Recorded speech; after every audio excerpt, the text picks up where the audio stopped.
오늘 디모데후서 2장의 말씀을 마주합니다. 바울은 디모데에게 먼저 더 열심을 내라 이렇게 권면하지 않습니다. 2장의 말씀의 시작은 이러합니다. 내 아들아, 그리스도 예수 안에 있는 은혜 가운데서 강하라. 우리가 펼쳐내는 사역이요, 우리가 굳게 붙들고 있는 믿음이요, 우리가 기대하면서 걸어가는 다음 걸음이요, 우리의 의지로 시작되지 않습니다. 은혜에서 출발한다고 오늘 말씀은 우리에게 증거합니다. 은혜가 믿음의 사람을 강하게 그렇게 만듭니다. 오늘 디모데후서 2장의 말씀에 첫 번째 우리에게 주신 은혜는 바로 이것입니다. 은혜로 강해지고 복음을 또 다른 사람에게 맡기라는 것입니다. 2절 말씀이요, 우리 한 목소리로 다시금 함께 읽겠습니다.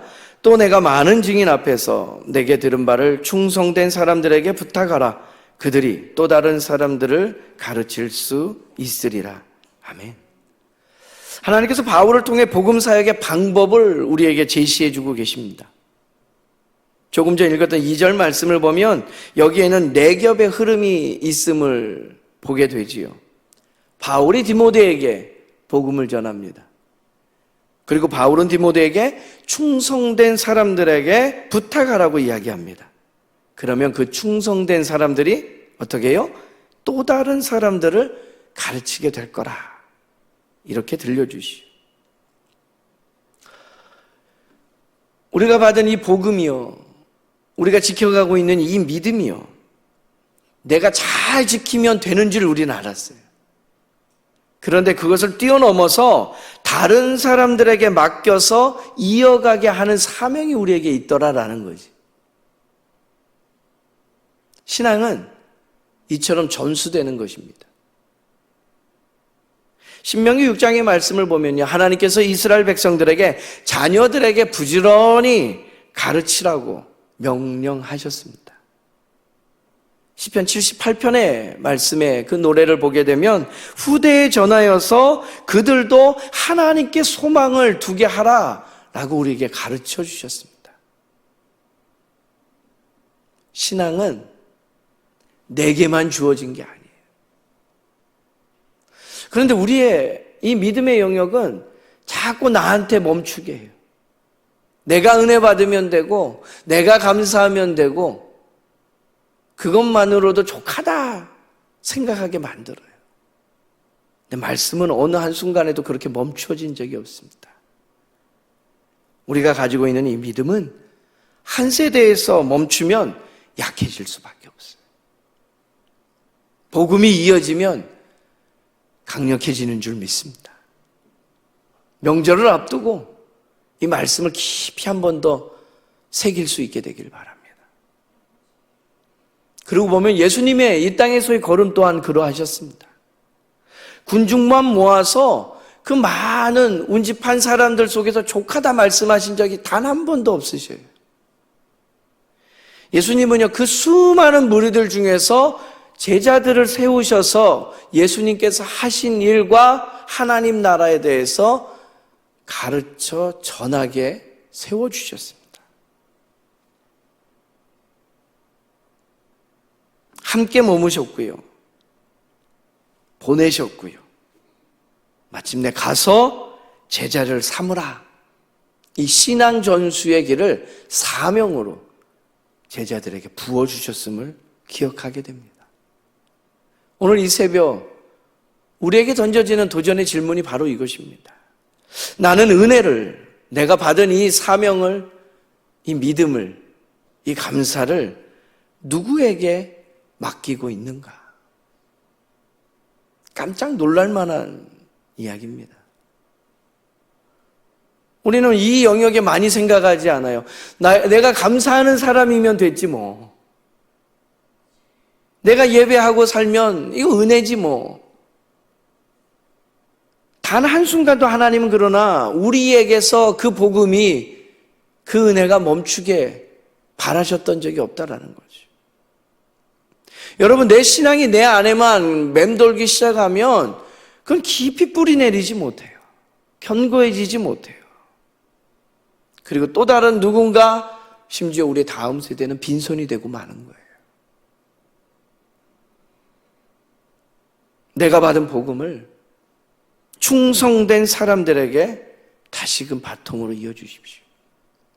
하나님은 그 복음이 또 다른 사람에게 흘러가게 하실 줄로 믿습니다. 은혜는요, 나 한 사람만 강하게 만드는 것이 아니라 우리 공동체를 견고하게 흐트러짐 없이 세워나갈 수 있게 하는 힘이 있는 거예요. 그 말씀을 조금 더 확장되이 우리에게 들려주신 것이 오늘 두 번째 우리에게 주시는 하나님 말씀이에요. 고난을 견뎌서 그리스도와 함께하는 영광을 붙들라 사명을 더하십니다. 이어지는 3절의 말씀입니다. 한 목소리로 받들어 읽겠습니다. 너는 그리스도 예수의 좋은 병사로 나와 함께 고난을 받으라. 군대 가면 군인들이 이렇게 쫙 도열을 해요. 줄 맞춰 열 맞춰 서 있습니다. 그리고 떨어지는 명령대로 착착착착 다 같이 따라해요. 전달도 잘 되고요. 틀림이 없어야 됩니다. 그런데 그 이유가 뭐라고요? 오늘 말씀을 보면 나와 함께 고난을 받으라. 이 신앙을 전수하는 길이 쉬운 길이 아님을 우리에게 들려주시는 거예요. 하나님께서 바울을 통해서 곧바로 이야기합니다. 세 가지 비유를 통해 선명한 그림을 보여주셔요. 첫 번째는 4절 말씀에 병사로 복무하는 자, 두 번째는 5절 말씀에 경기하는 자, 이어지는 세 번째는 6절 말씀에 수고하는 농부로 그림을 그리게 하십니다. 군사는 어떤 사람입니까? 목적이 분명합니다. 전쟁에 싸워 이겨야 됩니다. 그 일을 위해서 다른 모든 것들은 내려놓습니다.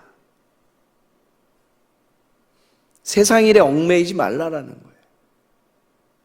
우리에게 맡겨진 하나님 나라 위하여 우리는 이 일을 너무 쉬이 알 수 있습니다.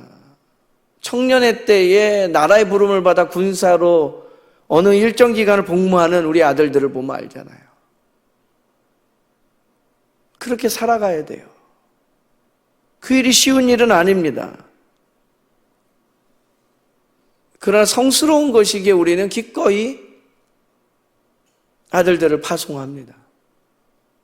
그렇게 파송받은 것이 저와 여러분이라는 거예요. 그리스도 예수의 좋은 병사로.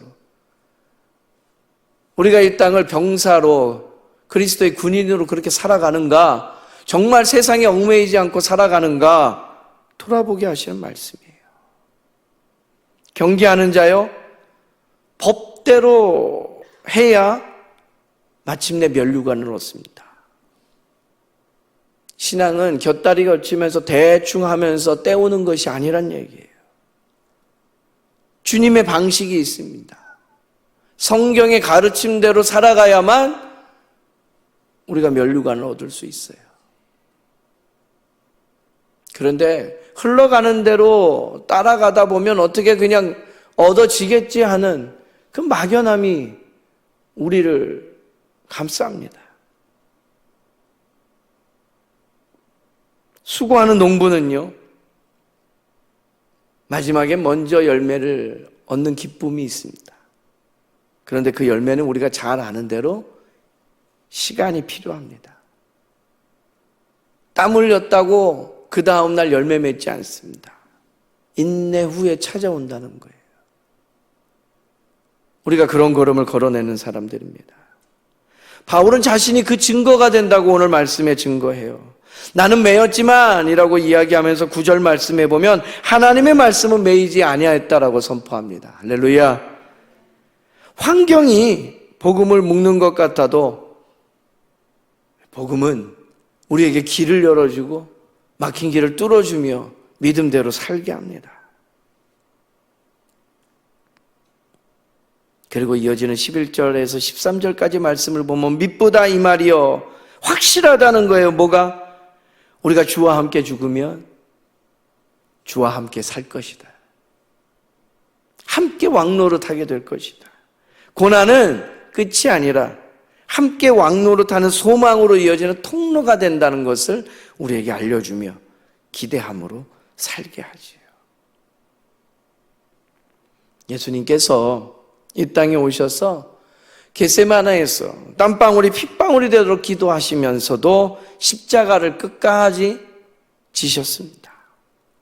예수님께 고난을 피할 이유가 얼마나 많겠습니까만 구원을 이루는 길이기에 묵묵히 그 모든 것을 감당해내셨습니다. 그리고 말씀하십시오. 날마다 자기 십자가를 지고 나를 따르라. 오늘 우리의 삶에도 고난이 있습니다. 오해받는 일이 있고 지치게 하는 것 많고 내 몸은 무너져 버릴 때도 있고 흔들리는 관계 때문에 속이 상할 때도 있고 주어진 일들의 부담이 너무 커서 한숨만 나올 때도 있습니다.